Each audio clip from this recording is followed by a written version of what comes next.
가계부 쓰는 게 세상에서 제일 귀찮아. 도대체 왜 가계부에 시간을 낭비하는 거야? 이렇게 생각하시진 않나요? 이러한 마인드인데 경제학자를 꿈꾸거나 부자가 되기를 원하나요? 죄송합니다. 제 생각에는 솔직히 어려울 것 같습니다. 인트로부터 좀 세게 이야기를 한 것 같은데 제가 왜 이렇게 말했는지 한번 이야기를 해볼게요.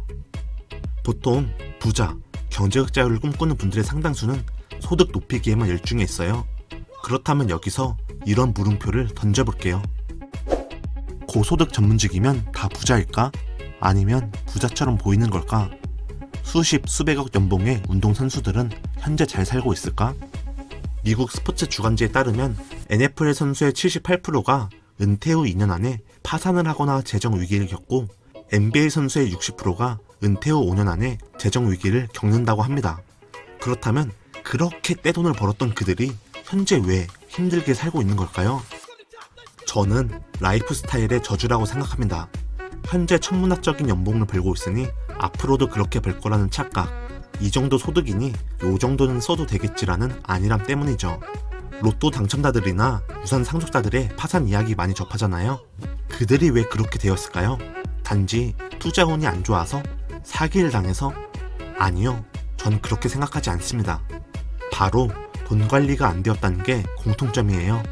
올해의 재무 목표, 5년 뒤의 재무 목표가 그들에게는 없었을 가능성이 높습니다. 현재 가진 재산만 생각했을 테니까요. 재무 목표, 거창해 보이시죠? 사실 별거 아닌데 그 시작점에는 바로 가계부가 있습니다.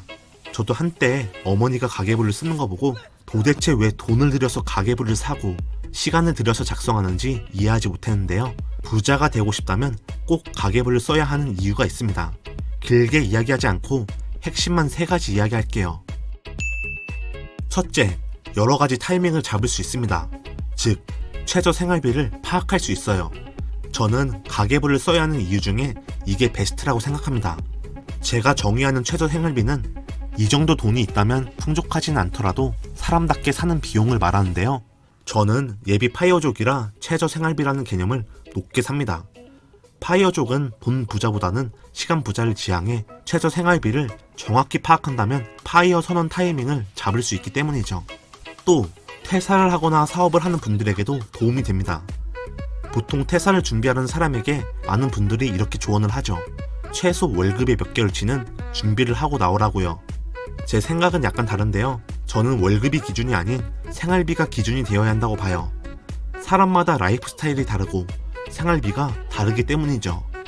누군가는 1000만 원을 가지고 6개월을 쓸 수 있는 사람이 있는 반면 다른 사람은 3개월 만에 사용하기도 합니다. 그래서 소득보다는 지출이 새로운 일을 하는 타이밍을 잡을 때 더 중요하다고 생각하죠. 자, 그럼 최저 생활비는 어떻게 잡을 수 있을까요? 축적된 가계부 데이터로 알 수 있습니다. 최소 1년치 자료는 있어야 해요. 5월달처럼 이벤트가 많은 달은 지출이 더 늘어나고 분명 예상치 못한 돌발 비용이 발생하기도 하거든요. 이 기간을 1년으로 잡고 가계부를 쓰면 우리 가구의 최저 생활비를 파악할 수 있습니다. 여기까지 들으시면 이렇게 생각할 수 있어요. 가계부? 난 지난달에 이만큼 쓴 것 같은데 넉넉 잡아 곱하기 13개월 하면 되지. 저도 처음에는 이런 생각을 했는데요. 실제 작성해보면 아실 거예요. 본인이 얼마나 자신에게 후한지요. 두 번째, 기막힌 수비진을 얻을 수 있습니다. 축구, 야구에는 공격과 수비수가 있습니다. 보통 수비보다 공격이 더 화려해 보이기 때문일까요? 우리는 수비보다는 공격에 더 관심이 많은 편입니다.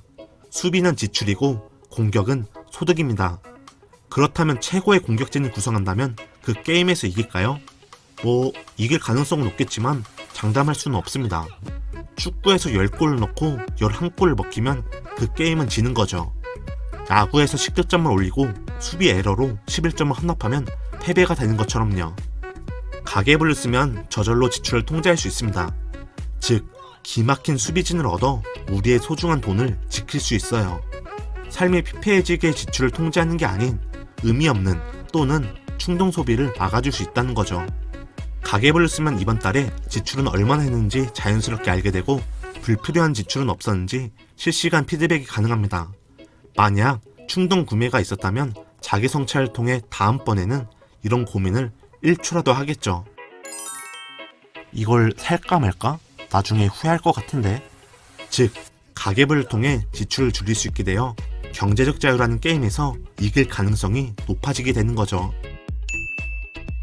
마지막, 경제적 자유로 가는 안전한 길을 걸을 수 있습니다. 부자가 되려면 어떻게 해야 할까요? 지출은 줄이고 소득은 높여서 투자를 잘하면 돼요. 딩동댕. 심플하지만 불변의 진리이죠. 저는 지출, 소득, 투자 중에 무엇을 최고로 칠까요? 절약왕이니까 지출 줄이기? 아닙니다. 저는 투자를 최고로 칩니다. 실제 재무 목표 시뮬레이션을 돌려보면 수익률이 높은 투자가 최고라는 것을 알 수 있습니다. 갑자기 뜬금없이 가계부 이야기하다 왜 투자의 중요성을 이야기하냐고요? 다 이유가 있죠. 투자는 어떻게 해야 할까요? 저의 원칙은 좋은 매물을 저렴하게 사서 장기 투자하기입니다. 이 중 장기 투자가 핵심이며 이를 위해서는 매달 대출금 이자를 갚을 수 있어야 합니다. 즉, 상환 능력이 뒷받침되어야 해요. 아무리 좋은 투자 매물을 가지고 있어도 상환 능력이 부족하다?